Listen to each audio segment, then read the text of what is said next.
Views क्या Twitter से जानते हैं आप? व्यूज क्या टीवी चैनल से लेते हैं आप? कौन देगा निष्पक्षता की गारंटी? भारत भाग्य विधाता पर होती है निष्पक्ष और बेबाक बहस। सबको सुने, न्यूज को समझें और फिर अपना व्यूज बनाएं। बीबीवी टीवी, जानिए भारत के भविष्य की दिशा और दशा हमारे साथ। जम्मू कश्मीर के पहलगाम में हुए आतंकी हमले ने पूरे देश को स्तब्ध कर दिया है। इस हमले में 26 लोगों के मारे जाने की खबर है। खबर लिखे जाने तक सरकार की तरफ से 16 मृतकों के नाम भी सामने आ चुके हैं। इनमें 2 विदेशी नागरिक भी शामिल हैं। ये पहला मामला है जब इस तरह से पर्यटकों को निशाना बनाकर हमला किया गया हो और इस आतंकी हमले की जिम्मेदारी ली है द रेजिस्टेंस फोर्स TRF ने। पिछले कुछ सालों में कश्मीर में जो आतंकी हमले हुए हैं उनमें से ज्यादातर में इस संगठन का नाम आया है।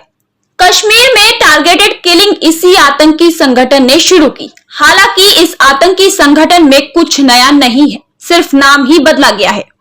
TRF का इतिहास। साल 1985 में पाकिस्तान के रहने वाले आतंकवादी हाफिज मोहम्मद सैयद और जाफर इकबाल ने मिलकर जमात उद दावा की नींव रखी। एजेंडा इस्लाम के सलाफी आंदोलन को आगे बढ़ाना। साल 1986 आतंकी को जकीर उर रहमान लखवी के पास जिहादियों का अपना एक गुट हुआ करता था। लखवी ने उसे हाफिज सैयद के जमात में मिला दिया। नए गुट का नाम हुआ मरकज उद दावा अल इरशाद। साल 1990 अफगानिस्तान के कुनार प्रांत में एक मीटिंग हुई। इस मीटिंग में साल 1986 में बने मरकज से लश्कर-ए-तैयबा का जन्म हुआ। गठन की इस कार्रवाई को अंजाम देने के लिए बहुत सारे पैसों की जरूरत थी और ये पैसे की जरूरत पूरी हुई अल-कायदा प्रमुख ओसामा बिन लादेन से। उसने हाफिज सैयद, जफर इकबाल और लखवी को पैसा खिलाया ताकि लश्कर का काम पूरा हो सके। लश्कर का एजेंडा कश्मीर को भारत से अलग करना, इसलिए लश्कर के अधिकतर ऑपरेशन जम्मू कश्मीर पर केंद्रित रहे। साल 1992 से लश्कर-ए-तैयबा की जम्मू कश्मीर में एक्टिविटी शुरू हुई। इन शुरुआती एक्टिविटी में घुसपैठ करना, स्थानीय कश्मीरी पंडितों पर हमला करना, स्थानीय लोगों को बरगलाकर उनके हाथों में बंदूक थमाना जैसे काम शामिल थे। भारत सरकार ने लश्कर को प्रतिबंधी संगठनों की सूचना में डाल दिया। साल 2019 भारत सरकार ने जम्मू कश्मीर में धारा 370 को निष्प्रभावी कर साल 2019 भारत सरकार ने जम्मू कश्मीर में 370 को निष्प्रभावी कर राज्य का स्पेशल स्टेटस खत्म कर दिया, जिसके बाद लश्कर के निष्क्रिय पड़े आतंकियों ने एक नया संगठन बनाया। साथ मिला कश्मीर में एक्टिव रहे एक अन्य आतंकी संगठन हिजबुल मुजाहिदीन का। एक नए संगठन को नाम मिला द रेजिस्टेंस फोर्स उर्फ TRF और तब से लेकर अब तक जम्मू कश्मीर में लश्कर अपनी कार्रवाई को TRF के जरिए अंजाम देता आया है। TRF के हमले। अप्रैल 2020 केरन घाटी में TRF के 2 आतंकियों ने भारत के पैरामिलिट्री फोर्स के 5 जवानों की हत्या कर दी थी।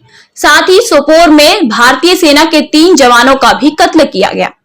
मई 2020 भारतीय सेना के एक कर्नल, एक मेजर, 2 जवानों समेत एक पुलिस अधिकारी की हत्या कर दी गई। मई 2020 CRPF के 4 जवानों समेत एक विकलांग कश्मीरी की हत्या कर दी गई। CRPF के जवानों को हथियार भी लूटे गए। जून 2020 अंतगान में एक कश्मीर पंडित सरपंच अजय पंडित की हत्या कर दी गई। अक्टूबर 2020 कुलगाम में 3 भाजपा कार्यकर्ताओं की हत्या।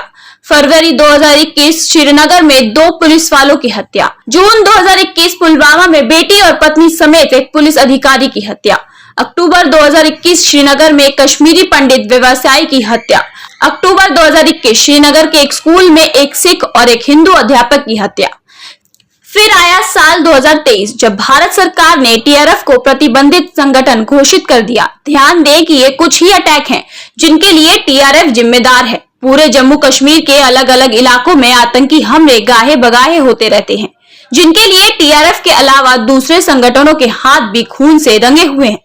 रोचक बात यह है कि इस TRF को बनाने चलाने वाले शेख सज्जाद गुल खुद श्रीनगर का रहने वाला है और उसने बेंगलुरु में MBA की पढ़ाई की है। TRF के गठन के पहले उसका नाम साल 2018 में कश्मीरी पत्रकार शुजात बुखरी के मर्डर में आता है। राष्ट्रीय जांच एजेंसी NIA द्वारा उस पर 10 लाख रुपए का इनाम घोषित किया गया। वहीं TRF के 2 और कुख्यात आतंकियों पर NIA ने 10-10 लाख का इनाम रखा हुआ है।